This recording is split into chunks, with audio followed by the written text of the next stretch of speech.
Hello and welcome to the Villa Park podcast. It's me, Rich, and I'm back for your favourite show of the week. Yes, and it's probably my favourite performance of the season to analyse with Gareth, talking tactics, reacting to, or analysing, should I say, Aston Villa 4. I'm never going to get tired of saying that. Newcastle 1. Hit that like button, hit the subscribe button, and keep your comments flowing in, your thoughts on that win. We're going to get Gareth's thoughts on it. We're going to delve into the data as well. But just talking before we came on, Gareth, I mean, what a win, what a performance. Just absolutely fantastic.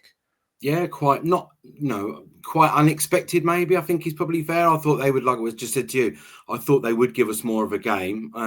We'll see that certain things happened, and setups and everything else that meant that it was quite unusual from us, but we sort of got it really right. And, it was really interesting to see the different ways of how we were doing things compared to how we did them against PSG. So a 4-1 win, I think it was a 4-1 game.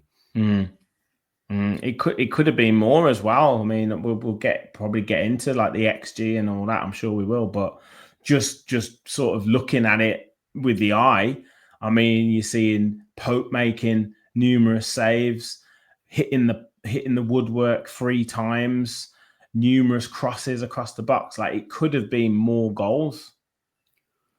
Probably should have been. Yeah. I mean, the chances that were there, we'll see that there's big chances again missed from both sides, but from us especially. And yeah, I mean, we were rampant, weren't we? Especially sort of later in the second half, we were rampant. Could we have got 5 or 6? Yeah, probably. Yeah. Well, weird. It's just weird saying that.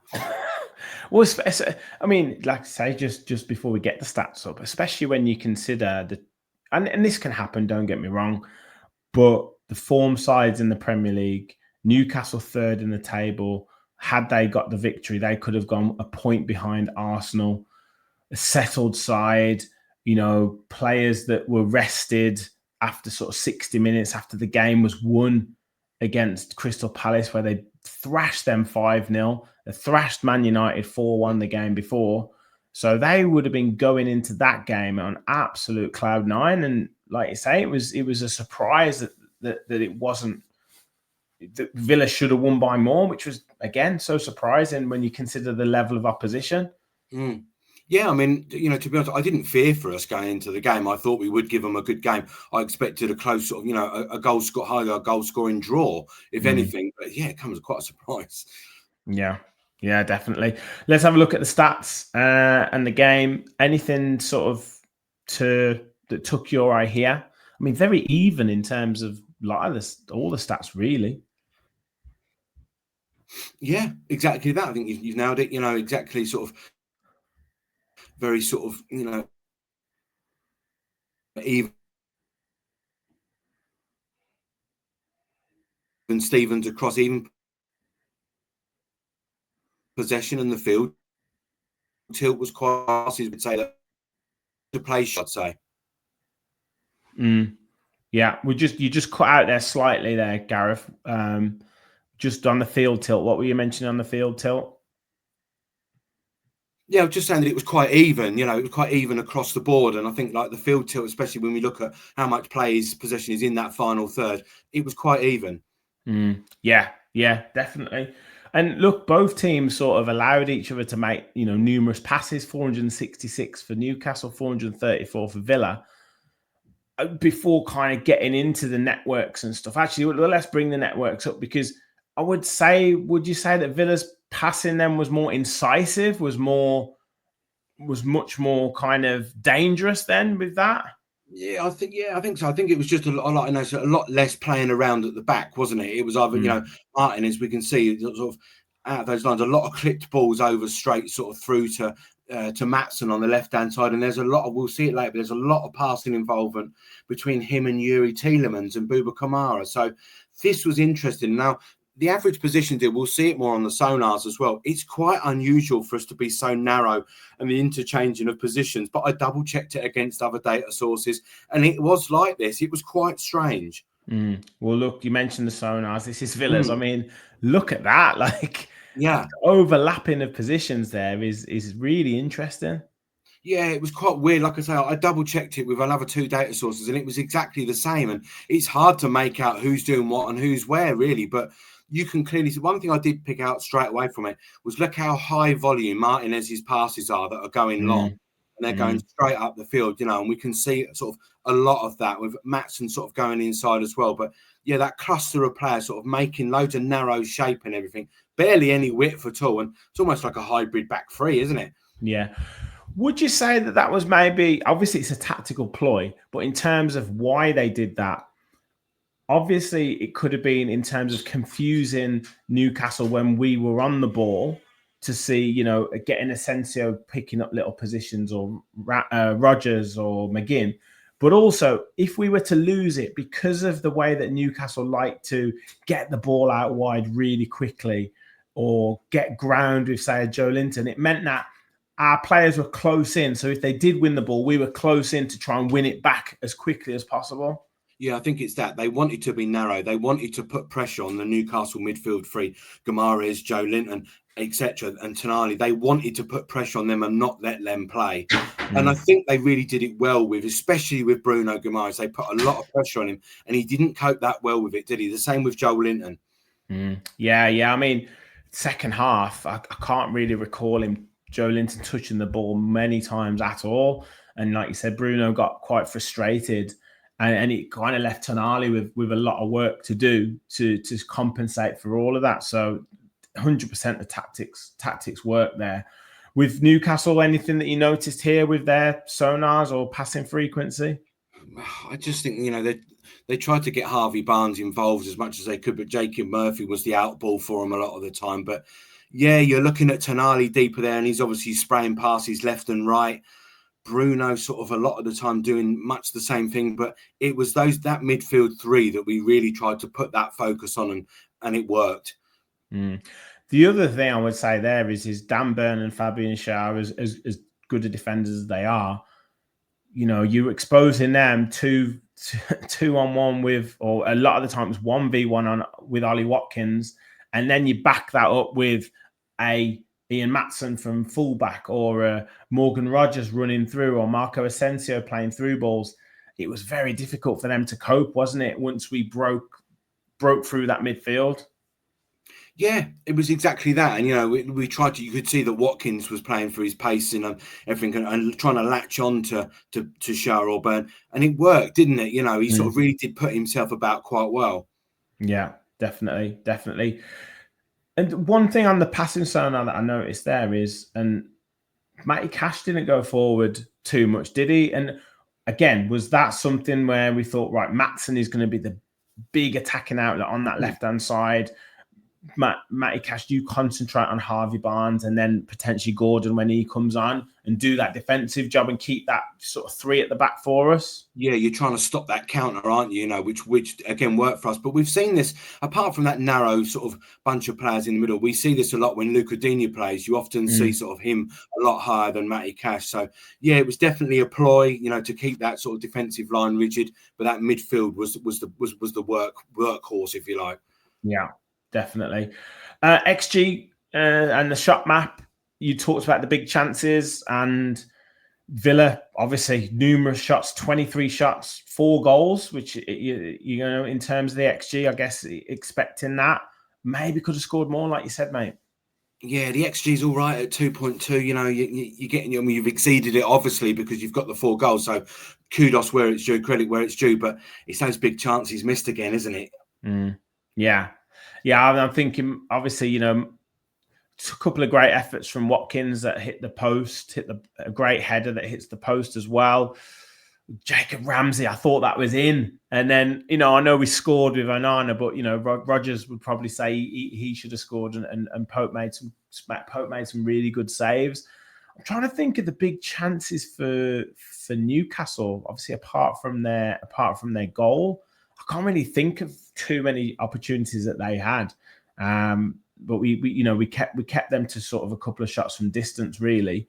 But yeah, obviously, great to score more goals. It's just when you look at that goal difference with a lot of the other teams, you kind of think, maybe putting an extra goal or two onto it, if we're being greedy, would have been really ideal.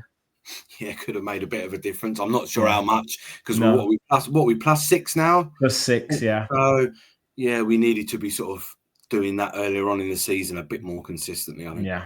Yeah. The expected threat momentum, fairly, I think, tells a pretty good tale of the game. Newcastle having, bits of possession at times, not really carrying too much threat. But when Villa got it, they did really, carry that threat with quite a few incisive passes and the way that Watkins was playing, like you mentioned before. Yeah, exactly that. Yeah, I think that's the threat of it, and Tielemans on that ball, providing a lot of expected threat. I'll put some viz up on my page, earlier on today, and I thought he was excellent again. But the XT numbers 1.5, 1.1 is fairly even, Stevens, so, and I think, like you say, that tells the sort of the threat from both teams. Yeah. I did put this one on the progressive passes. Villa, Newcastle, 40 and 43. Villa heavily down that left-hand side and through the middle, not through the right, which is exactly what you talked about there. Anything else that you want to mention here? I've also got the final third entries as well. So anything that you wanted to talk on both these slides? I just think a lot of it is sort of like, especially for Villa, is almost, you could say, reasonably narrow, more narrow than normal. A lot of it down that left-hand side from Mats and Tielemans, etc., etc. So, yeah, it was interesting to see that. It was clear the narrow shapes, but especially on the final third entries on that slide, just showing there, look how much is down that left-hand sort of half space, as we call them. Yeah. Distance covered. We like this one in terms of our of seeing how hard the players worked. Yuri Tielemans again, nearly 16 kilometers. Matson, 13.5 kilometers. We can obviously see there. Anyone else jumping out to you? Yeah, no, I mean, apart from that, I think Kieran Trippier at his age to cover 13K is pretty decent as well. Fair play to him. But I think this is the sort of stats that they will look at after the game. So did we provide enough down that side? Did we run enough? Are the stats going to back that up? And they do, don't they? The Tielemans, the Matsons of the thing. And, little bit surprised that maybe John McGinn at just 9, usually seem to be putting in more of a shift than that for me. I think it's also interesting when you look at the Tonalis and you look at the Bruno Guimaraes, probably not as high as what you would think that they would probably be, apart from Bruno, you could say. But look at Dan Burn having to run 11K, by the way. Yeah. Oh, yeah. Ezri Konsa are only, under 5 kilometers. That's strange. Didn't have to do much, did he? No. Interesting. Very interesting. Goalkeeper performance. Anything to say about Emi Martinez with the goal that he conceded? Do you think he should have done better with it? No, I don't. I think it's a really, really hard thing. I remember seeing a Monday Night Football, and Jordan Pickford was talking about how shots that are so down near the goalkeeper's legs from close range are so hard to get down to. I think, you're looking at a Schmeichel starfish kind of save, aren't you? Which is what he tried to do. But that header was so tight, and from his legs to be down there, could he have not jumped? Yeah, probably. Would he have saved it? Yeah. But it's really down low, and it's a really hard thing to save. It might look easy, but it's not. Yeah, I was going to say, you're taught to head the ball down as a striker or an attacking player because of that reason. And because it goes through the goalkeeper's legs, I think a lot of people think, oh, well, the goalkeeper could have done more. But you're anticipating something happening at, less than 0.3 of a second. So you're jumping up at the same time as that. So it just happens to go through someone's leg. So I do think it was a bit harsh to say that he maybe could have done better with it. Nick Pope, good performance from him, or would he think he could have done any better? He's got to be doing better with some of them, I think. I don't personally trust Nick Pope as a goalkeeper. I think the minus 0.67 is not great for him considering, sort of he did face 2.33.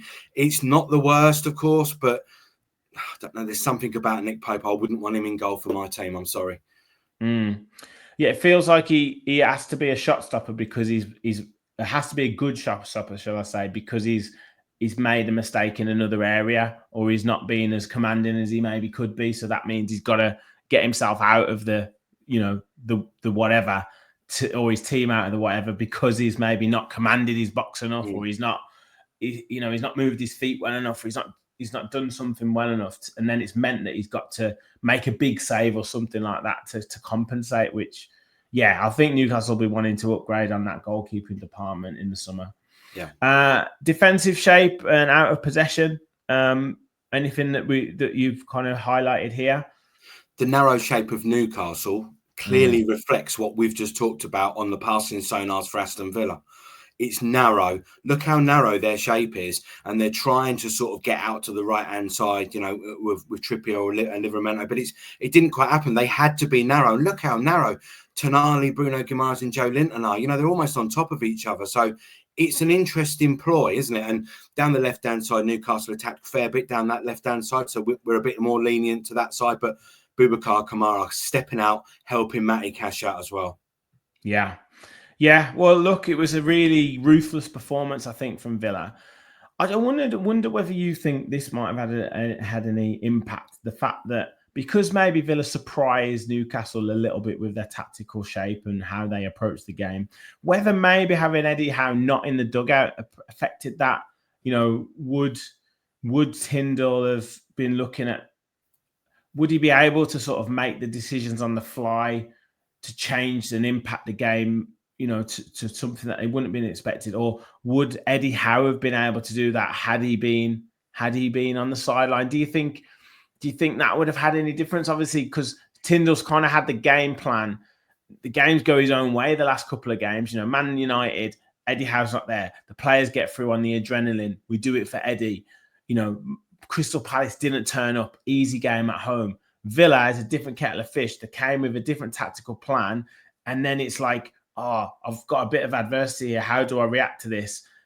Would it have been any different had Eddie Howe been there? Would he be able to react a little bit quicker? Yeah, maybe. It's hard to say, isn't it? I think that not having your head coach there is obviously a thing. I think it's more reflective in training. I think when you're used to having your manager, especially Eddie Howe, because he takes all the sessions, doesn't he?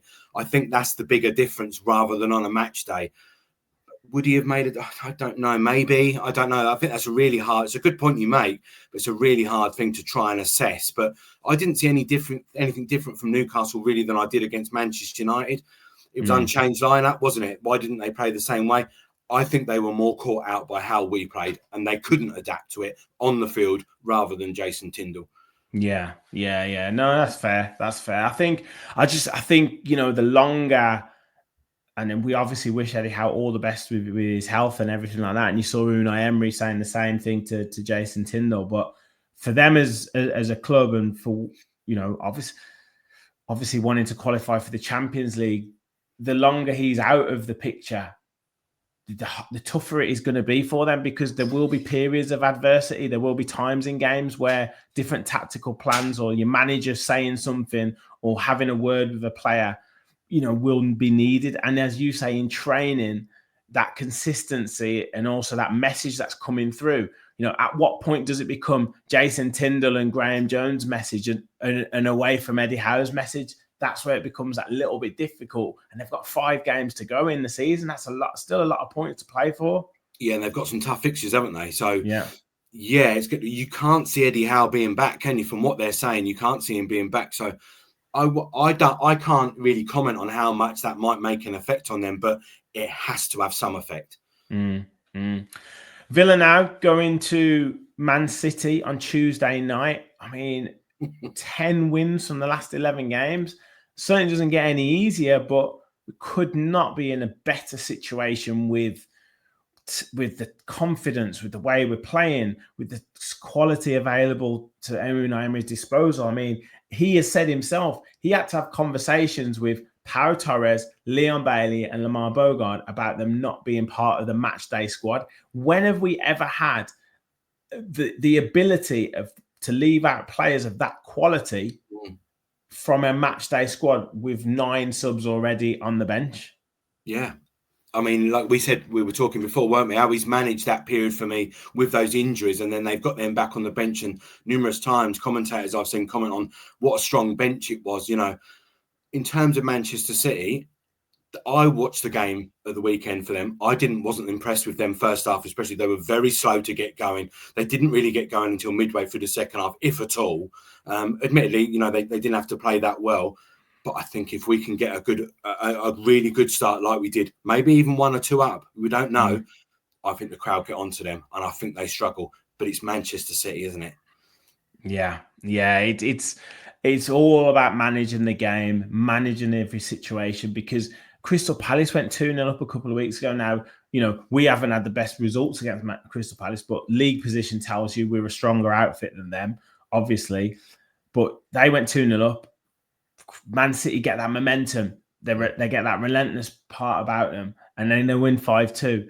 You know, we've been 2-0 up against them before, and they've come back. So you can't rest against City, and I guess it's about the times that you score as well. You know, if you do score, you know, go 1-2-0 up after with 5-10 minutes to go, as opposed to within 5-10 minutes of the game starting, you might have a much better chance of kind of, you know, winning that game, because it's less time obviously for them to make that comeback. But yeah, I am confident going into it, because he's rested Rashford.